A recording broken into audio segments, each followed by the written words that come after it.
Hello friends, welcome to my channel Gujju તડકા। જો તમે મારી ચેનલ પર નવા છો તો પ્લીઝ મારી ચેનલ સબસ્ક્રાઈબ કરવાનું ભૂલશો નહીં। આજે હું લઈને આવી છું ગરમા ગરમ દાળવડા।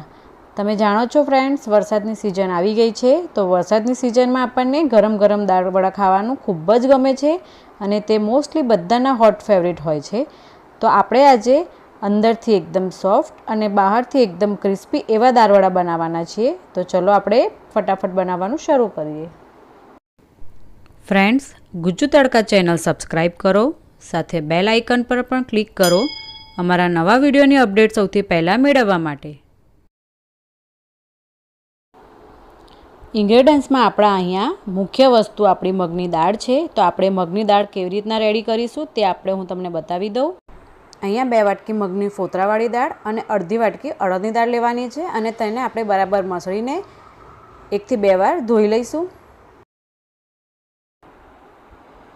પાણી નિતારીને આપણે તેને દાળ ડૂબે તેટલું પાણી ફરીથી મૂકી દઈશું અને આ દાળને આપણે 8 થી 10 કલાક માટે પલાળી રાખવાની છે। તો આપણે તેને ઢાંકીને મૂકી દઈશું। હવે આપણા 8 થી 10 કલાક થઈ ગયા છે, તો આપણે દાળમાં બરાબર પાણી લઈને બરાબર મસળી અને તેમાંથી બધી દાળના છોતરા આપણે કાઢી લેવાના છે। અહીંયા તમે ફોતરા વગરની પણ દાળ લઈ શકો છો। અહીંયા મેં ફોતરાવાળી દાળનો યુઝ કર્યો છે। તો હવે આપણી દાળ અહીંયા રેડી થઈ ગઈ છે। હવે આપણે ઇન્ગ્રેડિયન્ટ્સ વિશે જાણી લઈએ। પલાળેલી દાળ, 25 નંગ લસણની કળીઓ, 1 ટુકડો આદુનો, મીઠું સ્વાદ પ્રમાણે, 1 બાઉલ કોથમીર અને 2 થી 3 લીલા મરચાં સમારેલા। તો હવે આપણે સૌપ્રથમ દાળને ક્રશ કરી લેવાની છે। દાળને આપણે એકદમ ઝીણી ક્રશ નથી કરવાની, કકરી જ રાખવાની છે। અહીંયા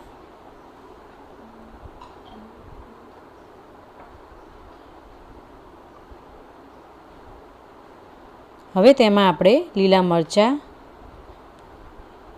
લસણ અને આદુને ઝીણું સમારીને ક્રશ કરી લઈશું।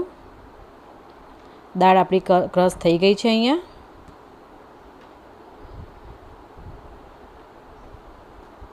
આપણું બેટર અહીંયા રેડી છે। તો તમારે આવું જ સ્ટ્રક્ચર અહીંયા રાખવાનું છે, જેનાથી ટેસ્ટ ખૂબ જ સરસ આવશે અને એકદમ ક્રિસ્પી દાળવડા થશે। મીઠું આપણે અહીંયા સ્વાદ પ્રમાણે લઈશું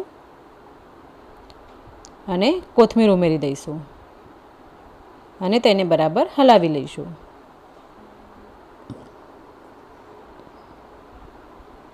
ત્યાં સુધી આપણે એક બાજુ તેલ પણ ગરમ કરવા મૂકી દીધેલું છે। તો હવે આ બરાબર મિક્સ થઈ જાય એટલે આપણે ગરમ ગરમ દાળવડા ઉતારી લઈશું। અહીંયા આપણું ખીરું આવું થીક રાખવાનું છે, તેમાં પાણી બહુ નથી રાખવાનું। તો આપણે થોડુંક નાનું ખીરું લઈને જોઈ લઈએ। તેલ ગરમ થઈ ગયું છે આપણું। તો આપણે જે સાઇઝના દાળવડા જોતા હોય તેવી સાઇઝના દાળવડા આપણે ગરમ ગરમ તેલમાં એડ કરી લઈશું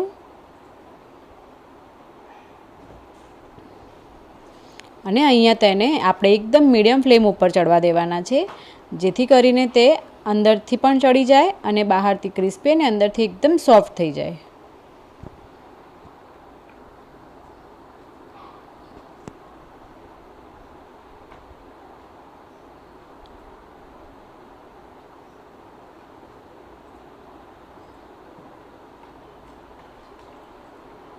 આપણે તેને ઉલટાવી લઈશું। થોડી વારે આપણે દાળવડાને ફેરવતા રહીશું, જેથી કરીને બધી બાજુ વ્યવસ્થિત ગોલ્ડન બ્રાઉન કલરના થઈ જાય।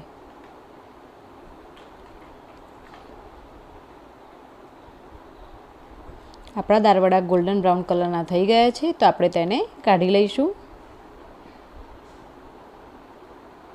હવે આપણે મરચાં પણ તળી લઈશું। દાળવડા સાથે લીલા મરચાં અને ડુંગળી હોય તો જ એની મજા આવે છે।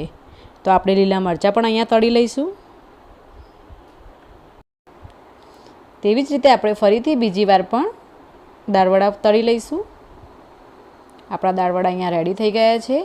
તો હવે આપણે તેને સર્વ કરી લઈએ।